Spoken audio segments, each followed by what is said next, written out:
সম্মানিত সভাপতি ব্যক্তিবৃন্দ, উপস্থিত পাঞ্জাধারী সকল কর্মীবৃন্দ, এই গৃহের নিমন্ত্রিত অতিথিবৃন্দ, সকল দাদা ও স্নেহময়ী মায়েরা, সকলের প্রতি আমার আনন্দিত জয়গুরু বিনম্র প্রণাম।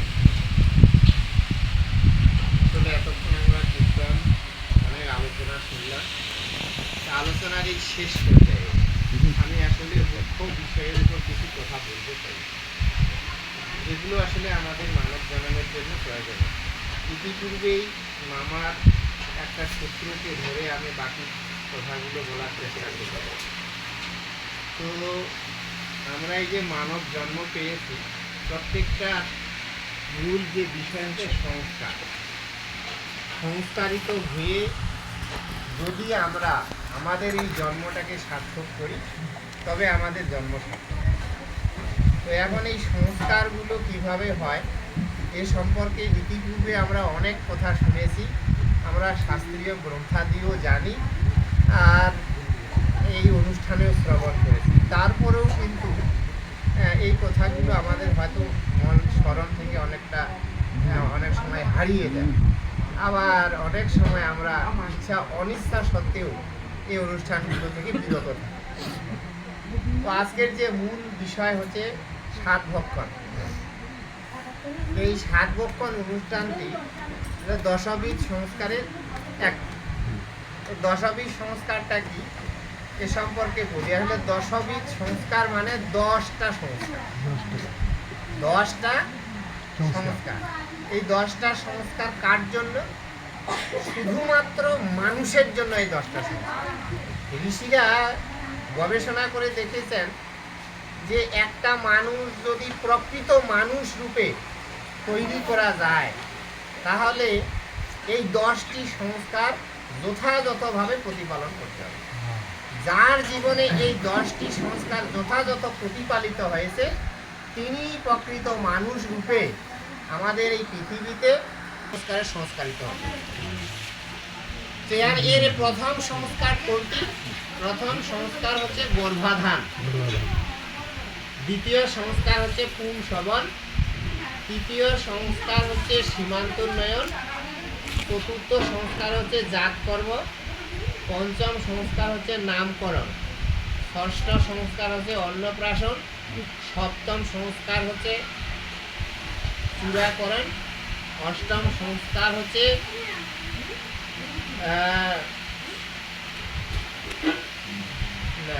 দীক্ষা গ্রহণ। দীক্ষা গ্রহণটাকে বলা হচ্ছে গুরুগৃহে প্রবেশ।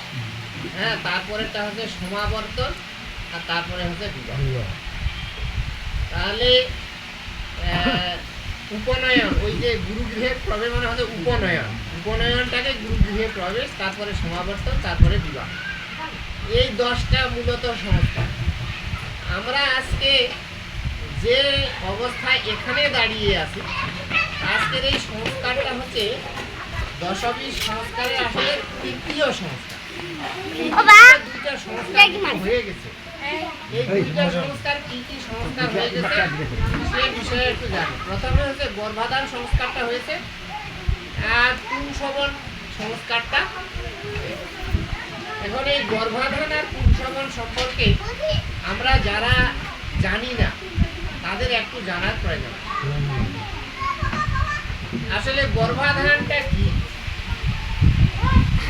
একটি মেয়ে আর একটি ছেলের যখন একটা বৈবাহিক সম্বন্ধ তৈরি হয়, তাদের এই বিবাহিত জীবনের পরবর্তী সময় তারা যে সন্তান উৎপাদনের মানসিকতা পোষণ করে, সেই তাদের মিলনের সময়টিকে বলা হচ্ছে গর্ভাধানের সময়। বিবাহ না হলে তো সন্তান আসতে পারে না। তাহলে বিবাহিত জীবনের প্রথম সংস্কারটা হচ্ছে গর্ভাধান। এই গর্ভাধানের একটা সময় আছে, আর গর্ভাধানের কিছু করণীয় বিষয় আছে। এই গর্ভাধানটা যদি যথাযথভাবে না হয়, তাহলে একটা ভালো সন্তান আসতে পারে না। গর্ভাধানে কি করতে হয়? মূলত হচ্ছে যে গর্ভাধানের সময় যদি বাবা আর মায়ের কোনো চারিত্রিক দোষ থাকে, খারাপ অভ্যাস থাকে, সেগুলো দোষগুলো কিন্তু তার পরবর্তী সন্তানের উপর চালিয়ে যায়। তার মানে বাবা মায়ের সমস্ত দোষ পরবর্তী সন্তানের উপরে সমস্ত ছড়িয়ে পড়ে।